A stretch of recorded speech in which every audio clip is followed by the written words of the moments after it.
काला साया। यूं तो बनारस घाट अपनी खूबसूरती के लिए बहुत प्रचलित है, पर घाट के किनारे कई राज लिए बैठे हैं।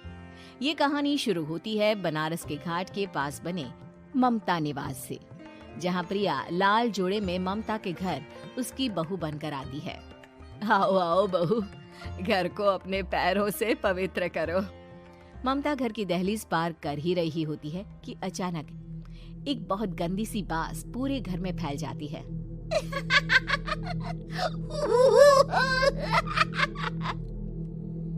ये बदबू और ये आवाजें, ये कौन हंस रहा है माँ? अब ये पड़ोसी ना हमारे थोड़े अलग से है। कहाँ हम शाकाहारी और ये मांस मच्छी खाने वाले। छोड़, तू ध्यान मत दे और गृह प्रवेश कर। और हाँ बहू, अपनी सास की एक बात हमेशा याद रखना, इन पड़ोसियों से तो कभी बात नहीं करेगी। अच्छे लोग नहीं है ये। अपनी सास की ये बात मानेगी ना बेटा? हाँ माँ, जो आपकी मर्जी, मैं उनसे बात नहीं करूंगी। अगले दिन प्रिया अपनी पहली रसोई बनाने रसोई घर में जाती है। ये छोकी बात तो नाक में जा रही है। एक काम करती हूँ, खिड़की खोल देती हूँ। प्रिया खिड़की खोलने जाती है। इतने जाले, लगता है इस खिड़की को कभी खोला ही नहीं गया। पर ऐसा क्यों? ओह, नॉन वेज की स्मेल आती होगी ना। 2 मिनट के लिए खोल लेती हूँ, फिर बंद कर दूंगी। प्रिया खिड़की खोलती है। खिड़की खोलते ही उसकी नजर सामने वाले घर की खिड़की पर पड़ती है, जहाँ एक लड़की खड़ी होती है। हाथों में मेहंदी, लाल रंग की साड़ी, बिल्कुल सजी धजी, मानो प्रिया की तरह ही वो भी नई नवेली बहू हो। वो प्रिया को देखकर मुस्कुराती है। हे भगवान, माँ ने तो इनसे बात करने को मना किया था। प्रिया फौरन ही खिड़की बंद कर देती है और तवे पर चढ़े रोटी की ओर देखने लगती है, पर वहाँ रोटी न होकर मछली पड़ी होती है। ये क्या? पहली ही रसोई में इतनी बड़ी गलती। हे भगवान, अब मैं क्या करूं? प्रिया बहुत डर जाती है और फौरन रसोई की सफाई करने और फिर सभी के लिए खाना बनाने लग जाती है। जब वो सबको खाना परोसती है, सब तो ठीक है, मैं बेकार में चिंता कर रही थी। हे भगवान, ऐसे ही बस अपनी कृपा बनाए रखना। रात के वक्त जब सब सो रहे होते हैं, तब प्रिया को पायल की आवाज सुनाई देती है, जिससे उसकी आंख खुल जाती है। ये पायल की आवाज कहाँ से आ रही है? प्रिया उठकर उस आवाज के पीछे छत की सीढ़ियों तक जाती है। तभी उसे बच्चे के रोने की आवाज आती है। प्रिया छत पर जाती है तो क्या देखती है?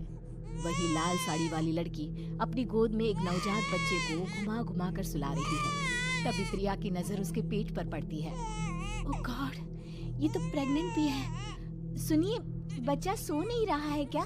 मैं कुछ मदद करूं? नहीं नहीं, आपके घर वालों को अच्छा नहीं लगेगा, मैं संभाल लूंगी। स्नेहा की गोद से बच्चा हाथ मारकर प्रिया की गोद में आने को छटपटाने लगता है।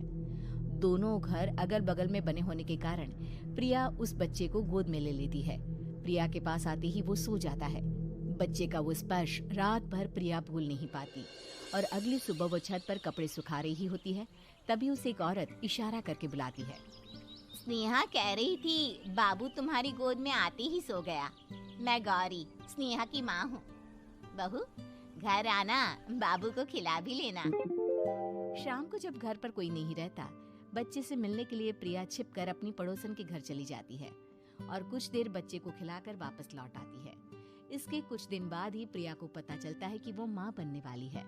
ममता की खुशी का ठिकाना नहीं रहता।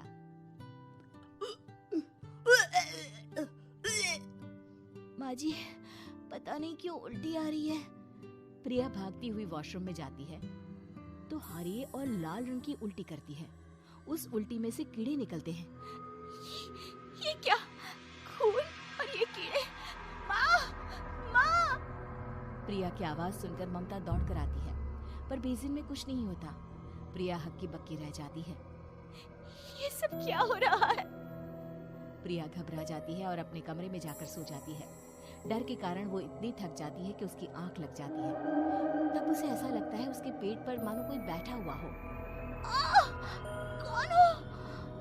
प्रिया के पेट पर एक 5 महीने की बच्ची बैठी हुई थी, जो बुरी तरह जली हुई थी। माँ, तुम ही मुझे लाई ना अपने पेट में। मैं तुम्हारी माँ नहीं हूँ। कौन हो तुम? माँ, देखो मैं जल गई बुरी तरह से। 6 महीने पेट में रहने को भी मुझे नहीं मिला। सहला दो ना माँ। बचाओ, बचाओ, माँ! ममता दौड़कर कमरे में आती है। प्रिया की बातें सुनकर वो सब समझ जाती है। तू कहीं बगल वाले घर में तो नहीं जाकर आई ना बहू?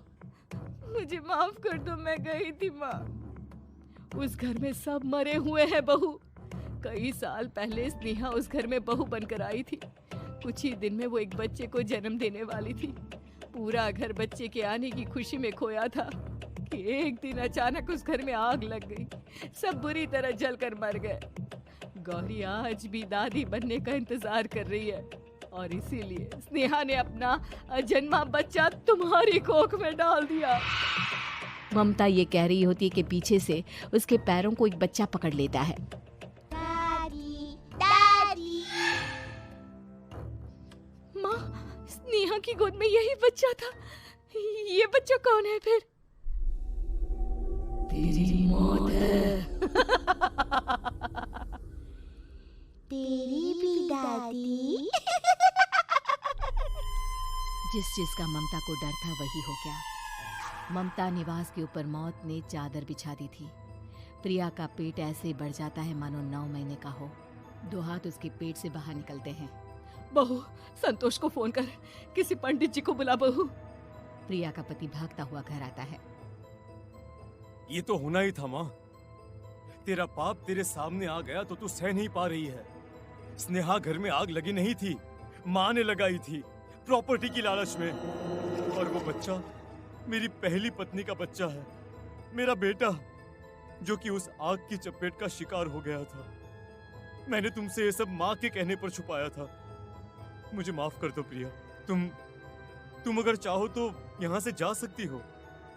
मैं तुम्हें किसी भी बंधन में रखना नहीं चाहता। मेरी शादी हुई है आपसे, मैं आपको छोड़ नहीं सकती, पर उससे पहले हमें स्नेहा, उसकी माँ और बच्चे की आत्मा की शांति करवानी होगी। संतोष और ममता गौरी के घर जाते हैं। अंदर सब कुछ जला हुआ होता है। जमीन पर जली हुई लाशें बिखरी हुई थी।